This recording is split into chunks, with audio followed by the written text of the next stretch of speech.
Welcome back to my channel. IPS এবং সোলারের নতুন একটি ভিডিওতে আপনাদের স্বাগতম। প্রিয় দর্শক, জংফা ইনভার্টার ব্যবহার করার ক্ষেত্রে আজকে আপনাদের যে ভুলটি বেশি হয়ে থাকে সেটা আমি আজকে ধরিয়ে দেব।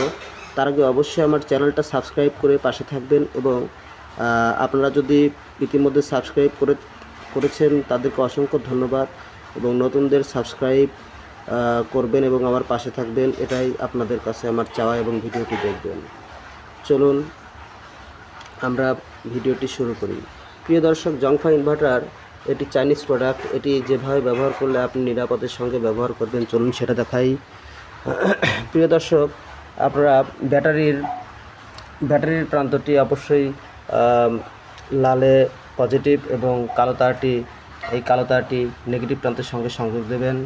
এবং এটা কিন্তু জংফা ইনভার্টার থেকে 220 ভোল্ট আমরা আউটপুট পাই। আপনারা একটা জিনিস মনে রাখবেন, এটা কিন্তু জংফা ইনভার্টার 220 ভোল্ট আউটপুট। আপনারা এই আউটপুটের দুটি তার দেখতে পাচ্ছেন, একটি কালো অর্থাৎ একটি নিউট্রাল, একটি ফেস। এই কালো এবং লাল অর্থাৎ এই নিউট্রাল এই ফেস লাইনটি আপনারা বাসাবাড়ির যে আপনার মেইন পল্লী বিদ্যুতের লাইন আছে, যেমন আমার এটা পল্লী বিদ্যুতের লাইন আর এটা আমার আইপিএসের আলাদা লাইন। এই পল্লী বিদ্যুতের এই লাইনের মধ্যে কখনোই কিন্তু আপনারা এই জংফা ইনভার্টারের এই 220 ভোল্ট যে আউটপুট এসেছে এই লাইনটি কখনো পল্লী বিদ্যুতের লাইনের সঙ্গে সংযোগ দেবেন না। তাহলে কিন্তু আপনাদের পুরো ব্যাটারি বা ব্যাটারির পোর্ট সব কিন্তু কারেন্ট হয়ে যাবে, ধরা মাত্রই কিন্তু ইলেকট্রিক শক দেবে। আপনাদের আবারও বলছি, এই জংফা ইনভার্টারের 220 ভোল্ট আউটপুট যে আছে আউটপুটের লাইন কিন্তু কখনোই আপনারা পল্লী বিদ্যুতের লাইনের সঙ্গে, যেমন এই যে এখানে দেখুন 220 ভোল্ট আউটপুট জ্বলছে, দেখুন এই সব পল্লী বিদ্যুতের লাইনে কিন্তু মেইন যে প্রদীপ ফিউজ থেকে যে এসেছে এই লাইনে কিন্তু পল্লী বিদ্যুতের লাইনে কিন্তু আপনারা জংফা ইনভার্টারের 220 ভোল্ট আউটপুট লাইন কিন্তু সংযোগ দেবেন না, তাহলে কিন্তু পুরো কারেন্ট হয়ে যাবে। তাহলে কিভাবে আপনারা সংযোগ দেবেন? এই যে দেখতে পাচ্ছেন, অনেকে ভুলবশত এই কাজটা করে ফেলেন। এই যে একটি কালো তার দেখতে পাচ্ছেন জংফা ইনভার্টার থেকে এসেছে যে কালো তার, এই কালো তারটি আপনারা মেইন যে পল্লী বিদ্যুতের লাইন এসেছে, যেমন এই পল্লী বিদ্যুতের লাইনের সঙ্গে কালো তারের যে প্লাগ, এই প্লাগটি দিয়ে দেবেন।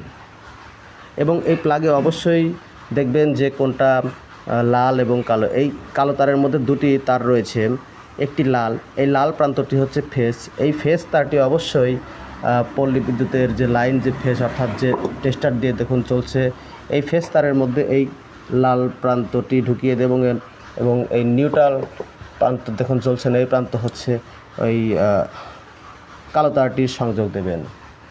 কিন্তু ভুলেও কিন্তু আপনারা কখনো এই 220 ভোল্ট আউটপুট যে পাচ্ছে এই আউটপুটের লাইন কিন্তু আপনারা কারেন্টে দেবেন না, তাহলে কিন্তু কারেন্ট হয়ে যাবে। আমি সংযোগটি দেখিয়ে দিচ্ছি।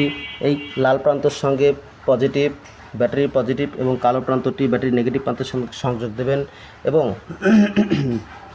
এই যে কালো তার দেখতে পাচ্ছেন এটা 220 ভোল্ট অর্থাৎ আপনাদের বাসাবাড়ির যে কারেন্ট রয়েছে সেই কারেন্টের সকেটের মধ্যে এই প্লাগটি ঢুকিয়ে রাখবেন। অবশ্যই সাবধানতার সঙ্গে লাল তারটি যেন অবশ্যই আপনাদের বাসাবাড়িতে থাকা কারেন্টের ফেস অর্থাৎ যেটা টেস্টার জ্বলে সেই প্রান্তর সঙ্গে সংযোগ হয় এবং কালো প্রান্তটি এই তারের মধ্যে যে কালো প্রান্তটি আছে সেই কালো প্রান্তটি অবশ্যই যেন নিউট্রালের সঙ্গে সংযোগ হয়। এবং এপাশে দেখুন রয়েছে জংফা ইনভার্টার 220 ভোল্ট আউটপুট। সেই আউটপুটের মধ্যে যখন আপনাদের বাসাবাড়ির কারেন্ট চলে যাবে তখন এখানে ধরুন যে দুটি লাইট এবং দুটি ফ্যানের সংযোগ আছে, এটি খুলে এখানে দিয়ে দেবেন, তাহলে দেখবেন বাসাবাড়ির লাইট ফ্যান চলছে। এবং এই তারের মাধ্যমে কি হবে, যখন আপনাদের কারেন্ট থাকবে তখন কারেন্টে চলবে এবং যখন কারেন্ট থাকবে না তখন ব্যাটারি থেকে আউটপুট দেবে। এবং এটি সংযোগ দেওয়ার মাধ্যমে আপনাদের এই মেশিন থেকে এই ব্যাটারিটি চার্জও হবে। ধন্যবাদ প্রিয় দর্শক, আবার নিত্য নতুন ভিডিও নিয়ে আপনাদের সামনে হাজির হব। ধন্যবাদ।